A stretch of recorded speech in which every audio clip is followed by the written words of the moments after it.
Good morning, my dear students. Today we are going to discuss the next topic. या हम बोले next unit start करने जा रहे हैं साइकियाट्री में. That is the mood disorders. You know, हर इंसान का अपना मूड अपने हिसाब से चेंज करते हैं. हर मूड अकॉर्डिंगली सिचुएशन से चेंज होता है, बट वो एक नॉर्मल प्रोसेस है. When you have a condition, emotional condition, happy emotional condition, your mood will automatically change.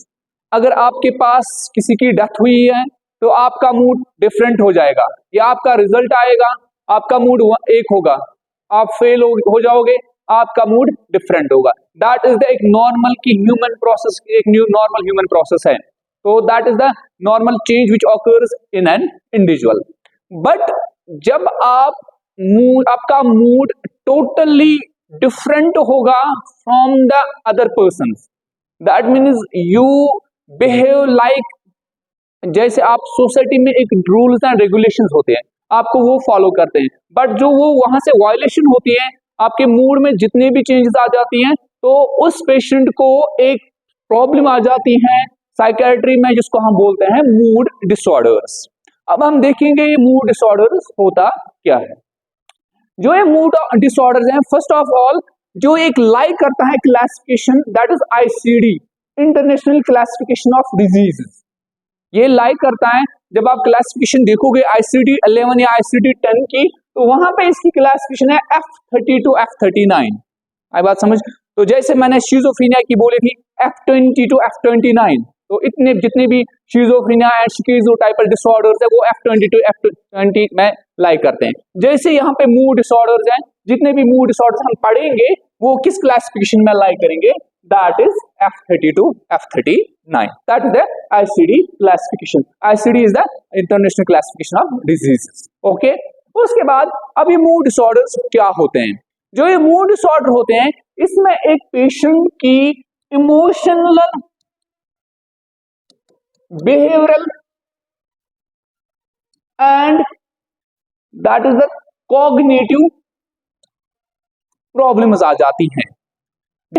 तो इसमें इसकी इमोशनल चेंजेस आ जाती हैं जब इसका मूड चेंज होता है, इसका बिहेवियरल चेंजेस आ जाती हैं, और इसकी थिंकिंग भी चेंज हो जाती है जब एक इंसान को मूड चेंजेस हो जाते हैं. जो ये मूड चेंजेस आते हैं, इसमें इस इंसान का पार्शियली डिप्रेसिव और मैनिक अटैक्स आ जाते हैं. वो जो ये मूड डिसऑर्डर्स होते हैं, ये वो डिसऑर्डर्स होते हैं जिसमें emotional, behavioural and cognitive problem आ जाएगी, या इंसान को इसकी मूड चेंजेस या पार्शियल हो जाएंगे, पार्शियल डिप्रेसिव हो जाएंगे, या पार्शियल मैनिक आ जाएंगे. जैसे हमने पढ़ा है, जैसे हम पढ़ते हैं बाइपोलर, इस इंसान को मूड डिसऑर्डर में कभी मूड इंक्रीज होगा, कभी मूड डिक्रीज होगा, कभी कभी डिप्रेसिव अटैक्स आ जाएंगे, कभी कभी मैनिक अटैक्स आ जाएंगे. तो वो चीजें जिसमें एक partial depressive and partial manic attacks आ जाएंगे, उनको हम बोलते हैं मूड डिसऑर्डर्स. क्लियर. उसके बाद जो ये मूड डिसऑर्डर्स हैं, ये देखा गया है ये 0.3 to 1% ऑफ द पॉपुलेशन में होती हैं. जो ओवरऑल पॉपुलेशन है, देखा गया है इनकी इंसिडेंस है, that incidence is 0.3 to 0.1% of the population. Clear. उसके बाद जो नेक्स्ट इसका चीज है, that is called as the types. कौन सा मूड डिसऑर्डर है, इसकी क्लासिफिकेशन भी हम बोल सकते हैं. First one is manic episodes,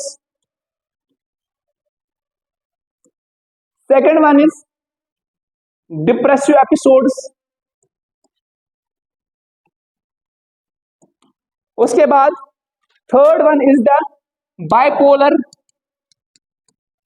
bipolar mood disorders, उसके बाद third one is recurrent depressive episodes, उसके बाद फोर्थ वन है persistent mood disorders. So these are the classification of the mood disorder. First one is manic episodes, उसके बाद है depressive episodes, उसके बाद है बाइपोलर मूड डिसऑर्डर्स, उसके बाद है रिकरेंट डिप्रेसिव एपिसोड्स, उसके बाद है पर्सिस्टेंट मूड डिसऑर्डर. तो these are the three types of mood disorder जहां बोलते हैं classification of this mood disorder, जिनमें ये आते हैं.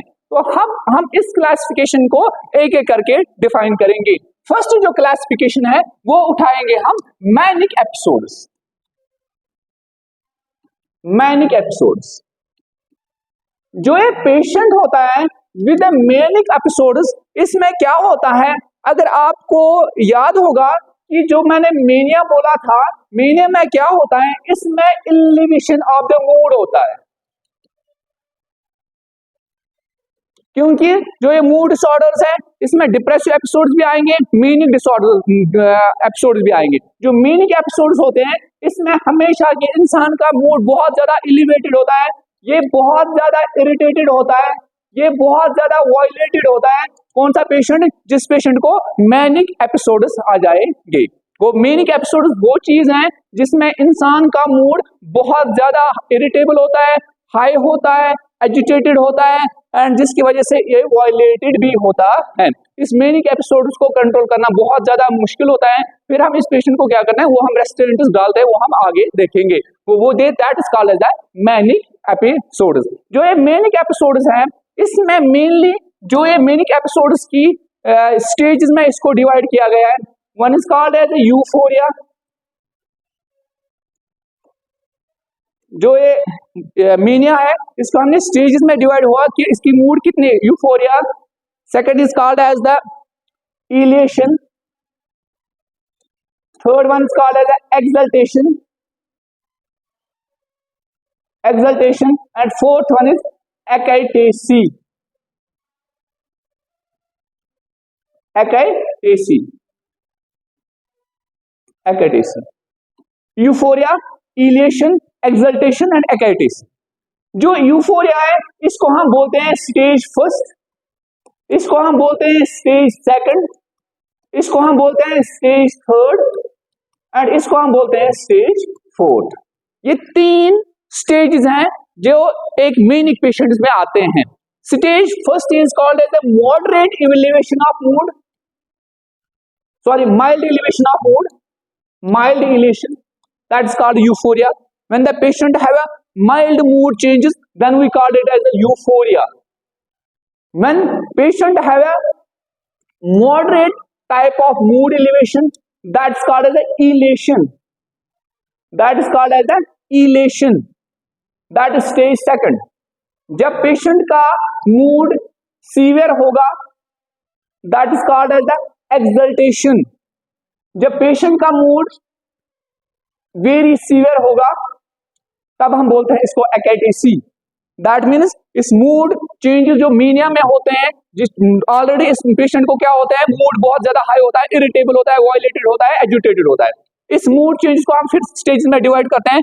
Stage first, stage second, stage third and stage fourth. अगर हम स्टेज फर्स्ट की बात करेंगे that is known as euphoria, that is mild elevation of mood. अगर स्टेज सेकंड की बात करेंगे that is called as a moderate. अगर स्टेज फोर्थ की बात करेंगे that is called as the severe. अगर फोर्थ की बात करें that is called as the excitation. That are the four stages of the mood. Clear? तो चार स्टेज में इसकी मूड एलिवेट होती है, mild, moderate, severe and very severe. Clear? तो उसके बाद अब जाएंगे हम इसके साइंस एंड सिम्टम्स. इस पेशेंट में साइंस एंड सिम्टम्स क्या आ जाएंगे. फर्स्ट साइंस एंड सिम्टम जो इसका होता है, इसका बहुत ज्यादा सेल्फ एस्टीम हाई होता है. इस पेशेंट का सेल्फ एस्टीम बहुत ज्यादा हाई होता है. That is the first sign and symptoms of the patient. उसके बाद इस पेशेंट की डिक्रीज्ड स्लीप होती है. That is called as insomnia. Patient with this manic disorder have decreased sleep. उसके बाद जो ये पेशेंट होता है ये बहुत ज्यादा इरिटेटेड होता है, ये बहुत ज्यादा एजिटेटेड होता है, क्योंकि इसकी जो मूड है वो बहुत ज्यादा इंक्रीज होता है, जिसकी वजह से इसकी इरिटेशन और एजिटेशन आती है. उसके बाद इस पेशेंट में अगर आपको याद होगा मैंने शिज़ोफ्रेनिया में पढ़ाया था, that is called as the flight of ideas. आई बात समझ? ये हवाओं में घूमता होता है। वहां पे मैंने एक टर्म भी याद की थी, that is called as delusion of grandiosity. तो वो इस मेनिक पेशेंट में पाई भी जाती है, जैसे शिजोफ्रेनिया में पाई जाती है, इस मेनिक पेशेंट में भी पाई जाती है। That's called as delusion of grandiosity. इसको क्या मतलब होता है डिल्यूजन ऑफ ग्रेंडियोसिटी? इसको लगता है कि मेरे पास पावर है। उसके बाद अनदर इसकी जो अगर साइकोमोटरिक एक्टिविटी की बात करेंगे, अगर साइकोमोटरिक एक्टिविटी की बात करेंगे इस पेशेंट में, ये बहुत इसकी साइकोमोटरिक एक्टिविटी बहुत ज्यादा हाई होती है। उसके बाद there is that is called as the psychomotor activity में इसमें रेस्टलेसनेस आती है, that is the psychomotor activity. उसके बाद अगर इसमें हम देखेंगे परसेप्शन में क्या प्रॉब्लम आ जाएगी इस पेशेंट को। परसेप्शन मैंने वहां पे भी बोला था शिजोफ्रेनिया में, वहां पे इस पेशेंट को क्या होगा यहाँ मेनिक पेशेंट में, that is called as the hallucinations. Hallucinations इस पेशेंट में आएंगी, वो ऑडिटरी हो, वो टैक्टाइल हो, वो गैस्ट्रेटरी हो, वो ऑल्फैक्टरी हो, जो भी विजुअल हैलुसिनेशन हो, that all comes under this hallucination. वो किस पेशेंट में आ जाएगी? That is the this manic patient. उसके बाद इस पेशेंट में आएंगे डिल्यूजन्स, मैनिस फॉल्स बिलीफ्स। मैंने डिल्यूजन्स का नाम भी बोला था यहाँ पे शिजोफ्रेनिया में, delusion of grandiosity, persecution, delusion of reference and delusion of that is called as the catatonic, जिसमें इसकी एक्साइटेबिलिटी होती है, तो that comes under the delusions. वो इस पेशेंट में with mania they have a delusions, they have a hallucinations. Clear? उसके बाद इस पेशेंट में एक चीज होगा that is called as the insight is not absent. Main चीज होता है इनसाइट। आई बात समझ? इनसाइट मैंने मेंटल स्ट्रेस एग्जामिनेशन में पढ़ाया था, तो इसकी इनसाइट जो होगी वो एब्सेंट होती है। तो these were the signs and symptoms of the patient with शिजो दिस मेनिक पेशेंट। तो आज की क्लास में इतना ही है। तो नेक्स्ट जो इसका पार्ट रहता है वो नेक्स्ट पार्ट में आएगा। तब तक के लिए खुदा हाफिज़।